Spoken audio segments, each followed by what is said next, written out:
ప్రధానమంత్రి సూర్యఘర్ పథకం విద్యుత్ వినియోగదారులకు ఎంతో ఉపయుక్తంగా ఉంటుందని తూర్పు ప్రాంత విద్యుత్ పంపిణీ సంస్థ సీఎండీ పృథ్వీ తేజ్ అన్నారు.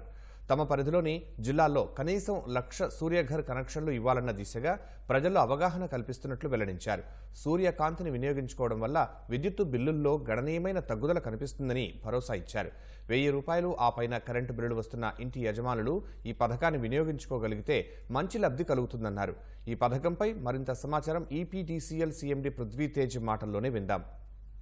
తూర్పు ప్రాంత విద్యుత్ పంపిణీ సంస్థ దేశంలోనే అత్యధిక మంది వినియోగదారులు ఉన్న ప్రాంతాల్లో ఆ పంపిణీ సంస్థల్లో ఒకటి. గ్రామీణ ప్రాంతాల్లోని, గిరిజన ప్రాంతాల్లోని విద్యుత్ వెలుగులు అలాగే సౌర కాంతిని వినియోగించుకోవడానికి ప్రత్యేకంగా కేంద్ర ప్రభుత్వం తెచ్చిన పథకాలు, ఈ అన్ని అంశాలని ఈ తూర్పు ప్రాంత విద్యుత్ పంపిణీ సంస్థ ఏ రకంగా అమలు చేస్తోంది, ఈ అన్ని అంశాలని మనకి అందించడానికి ఈపీడీసీఎల్ సీఎండీ పృథ్వీ తేజ్ గారు ప్రస్తుతం అంతా ఉన్నారు.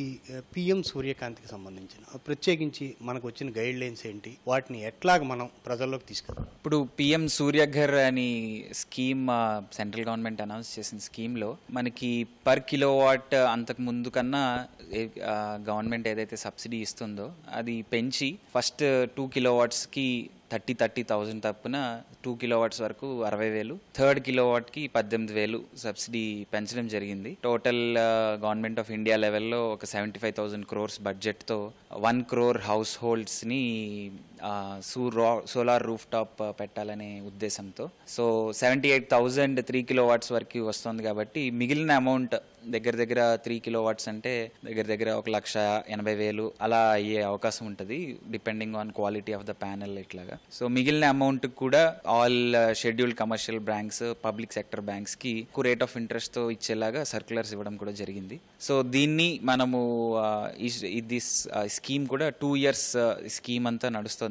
So as much as possible మన దగ్గర ఉన్న కన్జ్యూమర్స్, డొమెస్టిక్ కన్జ్యూమర్స్, ఎస్పెషలీ ₹1,000 కన్నా బిల్ ఎక్కువ వస్తున్న వాళ్ళు, ఇట్లాంటి వాళ్ళ కన్జ్యూమర్స్ అందరికీ మనం వాళ్ళందరి దగ్గరికి తీసుకువెళ్ళి వాళ్ళు అందరూ కూడా ఇన్స్టాల్ చేసుకుంటే వాళ్ళ కరెంట్ బిల్ కూడా తగ్గే అవకాశం ఉంటుంది.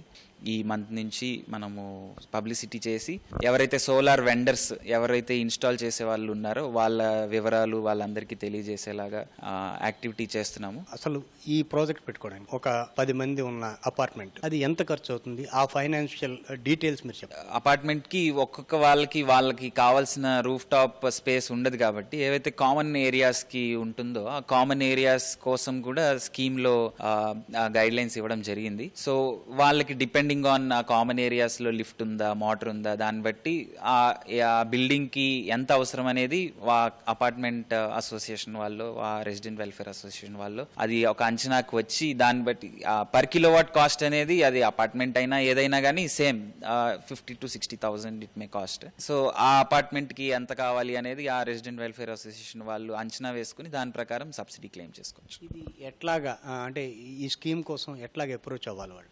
పిఎం సూర్యఘర్ యాప్ ఒకటి ఉందండి, దీంట్లో బోత్ ఆండ్రాయిడ్ అండ్ యాపిల్ స్టోర్లో. సో దాంట్లో ఏవైతే కన్జ్యూమర్ మన సర్వీస్ నంబర్ ఉంటుందో దాంతో రిజిస్టర్ చేసుకున్న తర్వాత మనకి ఇప్పుడు మన స్టేట్లో దగ్గర 90 మంది వెండర్స్ రిజిస్టర్ అయి ఉన్నారు. ఎవరైతే ఈ సోలార్ రూఫ్ టాప్ పెట్టడానికి ఎలిజిబిలిటీ ఉన్న వెండర్స్, ఆ వెండర్స్ కూడా రోజు పెరుగుతూ ఉన్నారు. సో వాళ్ళలో మన వెబ్సైట్లో కూడా details of all these vendors ఉన్నాయి. సో ఆ వెండర్స్తో టచ్లోకి వెళ్ళి కన్జ్యూమర్ అనే వాళ్ళు టచ్లోకి వెళ్ళి దే కెన్ చూస్ ఎవరితో పెట్టించుకుంటారు అనేది చూస్ చేసుకుని ఆ యాప్లో రిజిస్ట్రేషన్ చేసుకుని తర్వాత అప్లికేషన్ ఫీ 20 కట్టేస్తే తర్వాత ఆటోమేటిక్లీ ఆ యాప్లోనే మొత్తం జరుగుతుంది. భద్రతా పరంగా ఇందులో ఉన్న వెసులుబాట్లు ఏంటి, అలాగే ఈ గాళ్ళు ఇవి వచ్చినప్పుడు వాటికి భద్రతా పరంగా మనకి ఎటువంటి రక్షణ పెట్టుకోవాలి? ఇది మనం రెగ్యులర్గా వాట్ ఎవర్ మనకి మెయింటెనెన్స్, ఈ సోలార్ ప్యానెల్స్ మెయింటెనెన్స్ అంటే జనరల్గా the most basic maintenance is that ఏదైనా డస్టింగ్ చేస్తే డస్టింగ్ చేయాలి. డస్టింగ్ చేస్తూ ఎంతకాలం అయితే మనం డస్టింగ్ అది బాగా చేస్తామో అప్పుడు జనరేషన్ జనరేషన్ అనేది తగ్గకుండా ఉంటుంది. కొన్ని చోట్ల ఏంటంటే మళ్ళీ మెయింటెనెన్స్ సరిగ్గా చేయకుండా కొన్ని చోట్ల ఇది ఇష్యూ వస్తూ ఉంటుంది. సో భద్రతా పరంగా ఏంటంటే ఇన్వర్టర్ ఏదైతే ఉంటుందో సోలార్ ప్యానెల్స్ కిను మన కనెక్షన్ కి మధ్యలో ఇన్వర్టర్ ఏదైతే ఉంటుందో దాంట్లోనే ప్రొటెక్షన్ ఎక్విప్మెంట్ అనేది ఇన్బిల్ట్ ఉంటుంది. గవర్నమెంట్ ఆఫ్ ఇండియా వాళ్ళే ఈ కంపెనీ ప్యానెల్స్ మనం పెట్టుకోవడానికి ఉంది, ఈ కంపెనీ ఇన్వర్టర్స్ పెట్టుకోవడానికి ఉంది, ఈ స్పెసిఫికేషన్స్ లో పెట్టుకోవడానికి ఉంది అని ఆల్రెడీ సమ్ స్పెసిఫికేషన్స్ అవన్నీ ఇచ్చారు. ఆ అప్రూవ్డ్ వెండర్స్ నుంచి తీసుకున్న ప్యానెల్స్ పెట్టామా, అప్రూవ్డ్ వెండర్స్ నుంచి తీసుకొచ్చిన ఇన్వర్టర్స్ పెట్టామా, ఇది జాగ్రత్తగా చూసుకున్నంత కాలం కన్స్యూమర్ కి భద్రతా పరంగా కానీ ఇటువంటి ఇష్యూ ఉండదు. వినియోగదారులకి అన్నిటికన్నా మెయిన్ మన ఎయిమ్ ఏంటంటే మనం క్వాలిటీ సప్లై ఇవ్వాలి, 24/7 సప్లై ఇవ్వాలి.